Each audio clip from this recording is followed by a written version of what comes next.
The Pembrokeshire Promise. That's not even Welsh. That's my favourite Pembrokeshire phrase. You know about it, of course. It's very like Spain. I worked for 4 years in Spain, lived and worked out there, and the same thing applies. People will promise you that they'll be there the next day, and just not turn up. And as it's part of the culture, it's surprisingly unoffensive, or inoffensive, I should say, because you know it's going to happen. You know, it's not like if you were in a city in London or somewhere like that, and a tradesman said, "Oh, you'll be around tomorrow," and then didn't come round for a week. You'd be absolutely furious. But somehow it's just normal. It's just normal here. People don't really know how to let you know that they're not coming. but you expect it. And it was exactly the same when I was working in Spain. That mañana attitude, they genuinely mean that they're going to come, and then it just goes by the board because something else happens.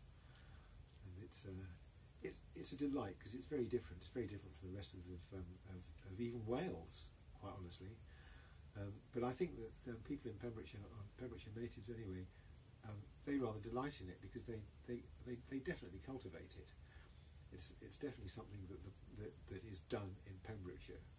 So there we are. Not a Welsh word, but a Pembrokeshire phrase. Oh, very lovely. So I go on holiday in Wales. I go to a place called Eglwys Wwrw. And so he was actually here. It was only when we came here that we realised Eglwys Wwrw was so close to us. And years ago, when Jolly Jewsons, the builders merchants, actually had people behind the counter instead of computers, there was a manager there, and we were talking about English pronunciation of Welsh words, and it got round to Eglwys Wwrw, and I said to him, because we were talking about something else, and I said to him, well, how on earth do you suppose they get through Eglwys Wwrw? And he says, they just don't stop.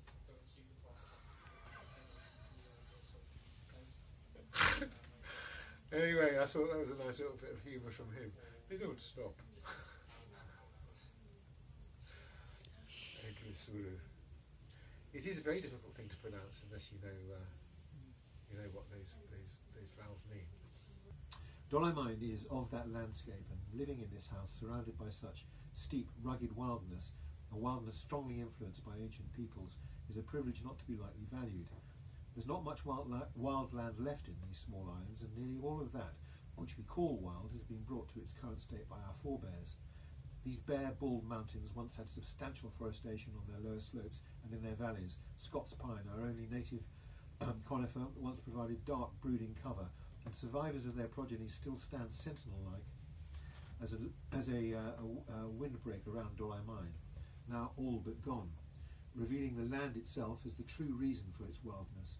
Steep slopes, the black waters of peat bog, great boulders of glacial moraine, soil too thin to grow anything but tussock, reed, heather, bilberry and gorse, all a delight in the modern day to gaze upon in their season, but little to provide human sustenance, except the sheep that graze upon them, and not many of those per acre.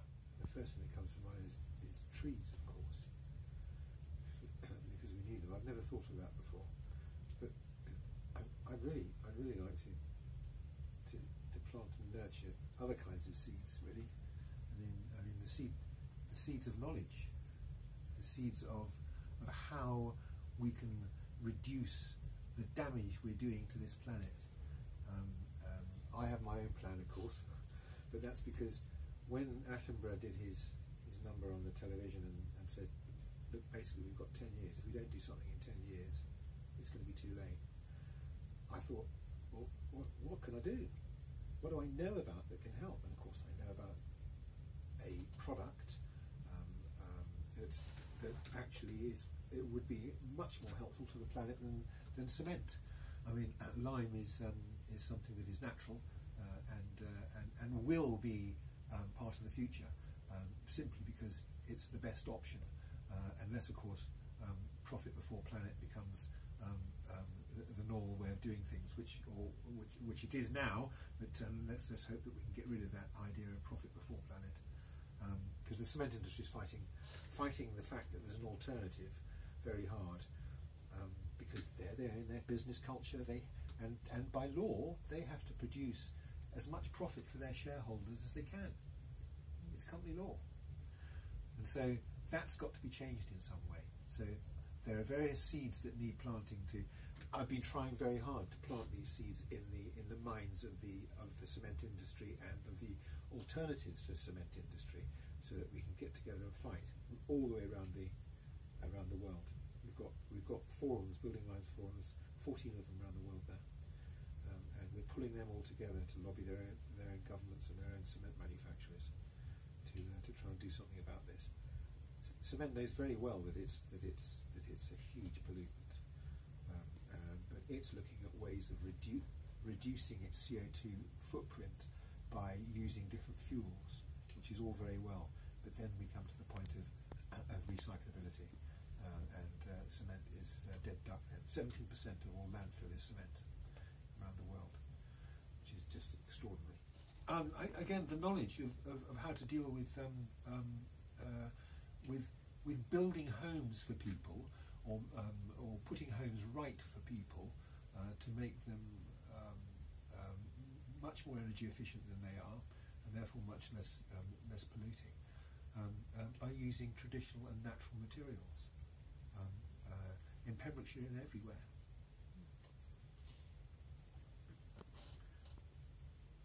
A bit obsessed with it, aren't I? I don't think there's much more to say about that, is there? The cement, the nasty old cement industry. Lovely figures, like if cement manufacturing industry was a country, it would be the third largest producer of CO2 after the USA and China. Well, this house has no form of heating except by solid fuel. So wood, straight away, my own wood for burning. We coppice the wood around the house, and at the moment we've got a plethora of it because of this disastrous ash dieback, which is just so sad. But it's providing fuel, and because this house works the way it does work, with traditional materials and in a traditional way, it has no need of modern central heating. So the stone and earth within these walls actually, because they're a metre thick, they actually act as what's the word? As thermal mass. Once the walls have been warmed up by real flame at both ends of the house, then they retain that heat. You imagine packing earth and stone together quite tightly and then heating it up. It'll hold that heat much better than a little thin modern brick building, and so it stays warm, and it does not need central heating to actually do that. And the other thing about things like this, if you show the wood burner on your film, can you do that, or you not want to do that? Doesn't matter. Well, the wood burner burning, it's an interesting fact that flame, when you can see it, flame and embers, when you can see it, if it's an open fire or it's got a glass front like that, the kind of heat it creates is radiant heat. It actually radiates heat, so it's radiation, and that actually penetrates the skin and gets into the bones, it gets into your body, as all radiation does. So it's a lot more efficient at heating the human being, the human frame, than, for instance, a radiator, which is convectional heat, which just bounces off you. It heats the air around you, but it doesn't heat the body itself. Radiant heat is far more efficient, and so it's something that people tend to miss, or the people who are saying alternative fuels and everything tend to miss. That real flame is a much more efficient heater of the human being than any heater or any heating produced by flame that's tucked away somewhere in a power station and giving you an electric convention heat, which isn't as efficient. That's a fact little known. Another species, a wild species in Pembrokeshire.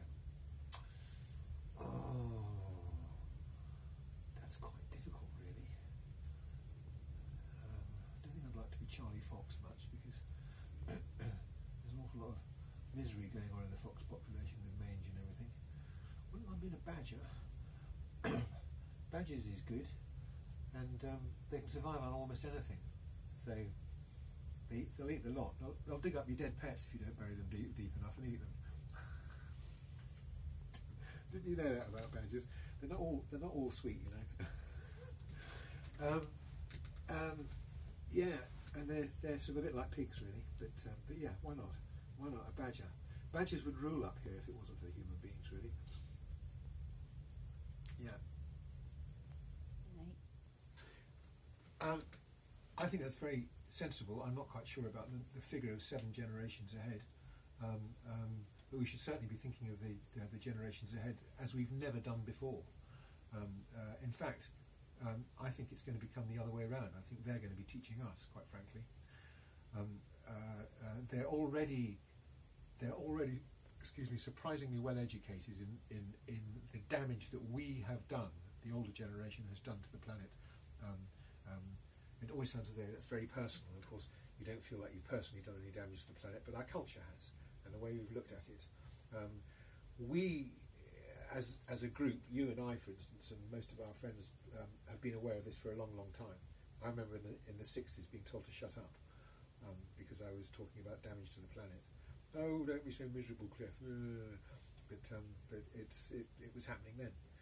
It's taken a long time for us to gather that. We do have a Future Generations Commissioner in Wales, and her sole purpose is to look at all, in fact we're the only country that has one, is to look at all laws that are enacted by the Welsh Government in the context of future generations, and she is there to police that, to make sure that any law that is enacted in the future takes into consideration the effects that it will have on future generations. So as a concept, we're politically well ahead in Wales from that. Jane Davison was the one that actually brought that up and sorted it out in the Welsh Assembly. She's written a very good book about it too. So yes, I think that we should be doing that. We should be thinking in that way. And it's surprising when you look at the way history has been, because we thought we were doing it in that way. People were, but they were doing it in a far more, individual way. People building a business for the future of their children. But of course, nowadays one has to look at how one builds that business and what problems one causes for those around you and for the environment by building that business. And so things have to be looked at in a different way. And as I said, I think the future generation are going to be the people that will police that. They're already telling us off, and that's only going to get stronger. Lo and behold, a couple of hours later, he played the whole of the first movement of The Legend of Glass Mountain on this violin. First he found out how to tune it properly, and off he went. But yeah, extraordinary. And the house was full of instruments. He had little squeeze boxes, the squeeze box, and a piano accordion, guitars, ukuleles and ukulele banjos. He and my brothers, used to play ukuleles. Dear. But as I said, it's unusual in a military man. Normally they're very stiff, but he wasn't like that at all. He was not like that at all. His men loved him, and he got away with it, because quite often that's difficult. If your men are really fond of you, very often the discipline's not there. But it was with him. He was absolutely fine with it. They were always too willing to do what he did, what he said. Yeah, learnt a lot from him.